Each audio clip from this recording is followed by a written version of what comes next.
What is art? That sounds like such a simple question, but honestly, people have been fighting about it for centuries. Is art painting, music, poetry, sculpture? Does it have to be handmade? Does it have to suffer? Does it have to be difficult? Does it have to be real? Every generation thinks it knows the answer, and then the next generation comes along and completely destroys the definition. That's the history of art. And here's the funny thing. Many of the artists we now worship as geniuses were once mocked, ridiculed, and dismissed as frauds. People called them lazy, fake, untalented, not real artists. Sound familiar? Take Andy Warhol. Today he's treated like a giant of modern art. Museums worship him. His paintings sell for millions. This face is instantly recognizable. But when Warhol started putting Campbell's soup cans and Brillo boxes into galleries, people thought it was a joke. Critics said, "This isn't art. He didn't even paint properly." Some people thought he was destroying art itself. But Warhol understood something important. Art is not only about technical skill, it's also about ideas, context, culture, perspective, commentary. He turned consumerism itself into art. And then there's Marcel Duchamp. Duchamp took a urinal, signed it R. Mutt, called it Fountain, and submitted it to an art exhibition in 1917. People were outraged. A urinal? That's art? Critics thought he was a clown, a troll, a hack. But Duchamp changed art forever because he forced people to confront a terrifying question. What actually makes something art? Is it craftsmanship alone? Or can the idea itself be artistic? That single act influenced generations of artists after him. And history keeps repeating this pattern. The Impressionists were mocked.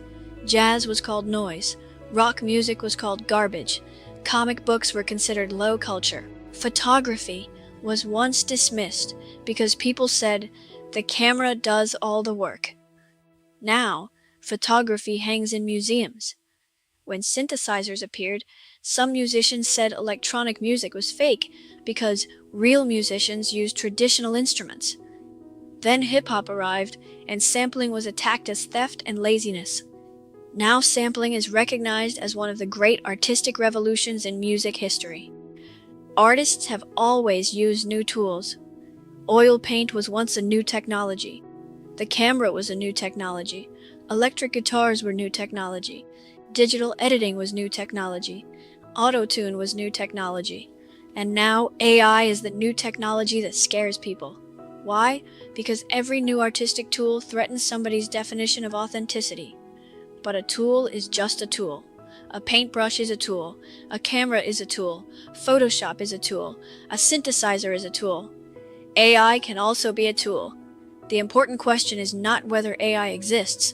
The important question is, who is using it? Why are they using it? What are they trying to express?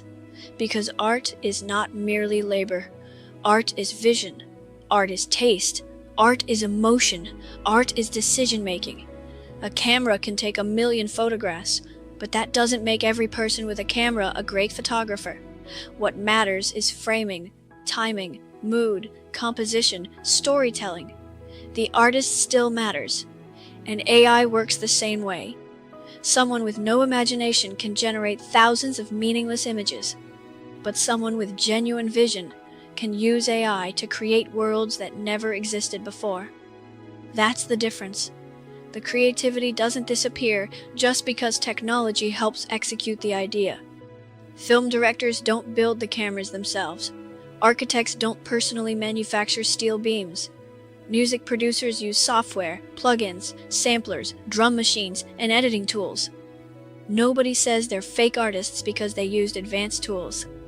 So why should AI automatically invalidate creativity? Now, can AI be misused? Of course. Anything can. Photography can be lazy. Music can be formulaic. Painting can be empty. Movies can be soulless. A bad artist with AI is still a bad artist. But a creative person with AI can push artistic expression into entirely new territory. Imagine a filmmaker with a visual imagination too large for their budget. AI tools could allow them to create worlds they never could have afforded before.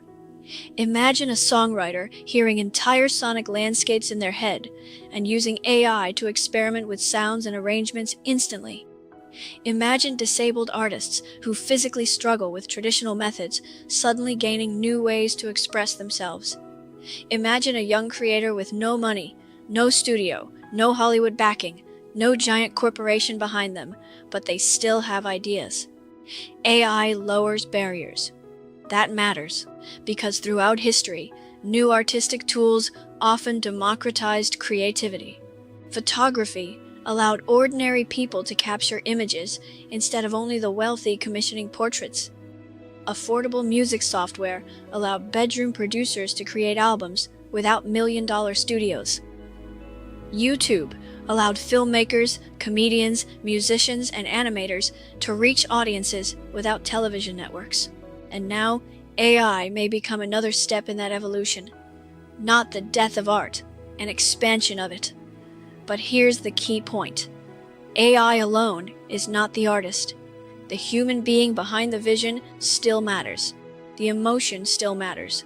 The taste still matters. A person chooses the mood, the pacing, the style, the message, the symbolism, the emotional tone.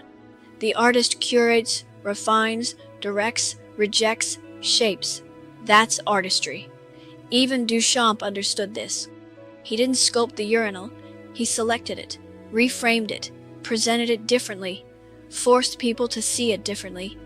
That act of choice became the art, and AI can function similarly.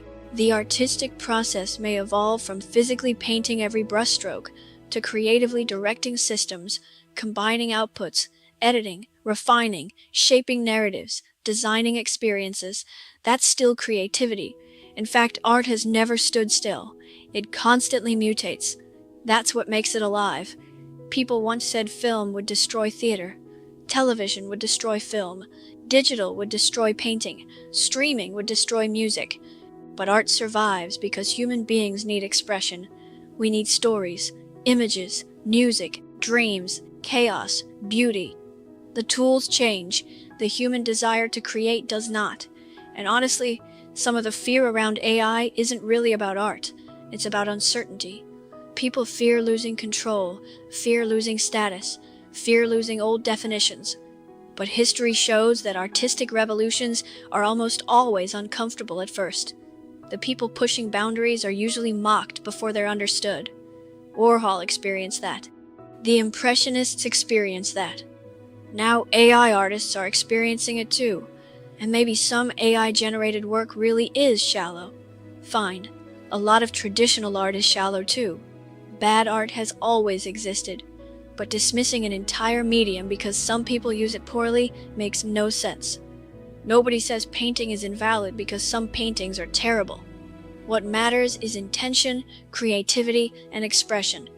At its best, AI can become a collaboration between human imagination and technological possibility, not replacing creativity, amplifying it. And maybe that's what art has always been, human beings reaching for new ways to express what they feel inside.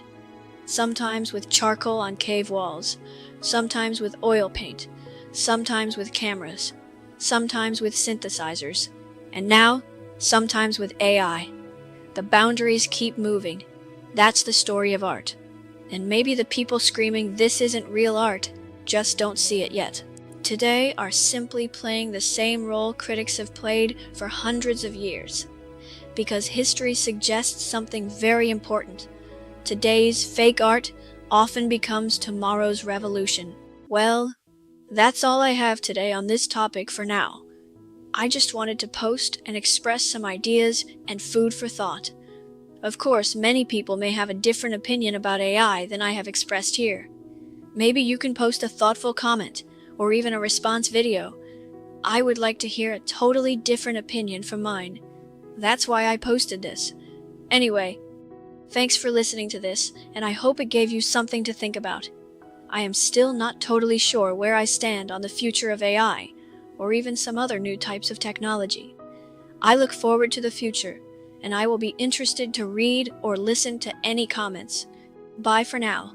Have a pleasant day, everyone. Tara signing off for now.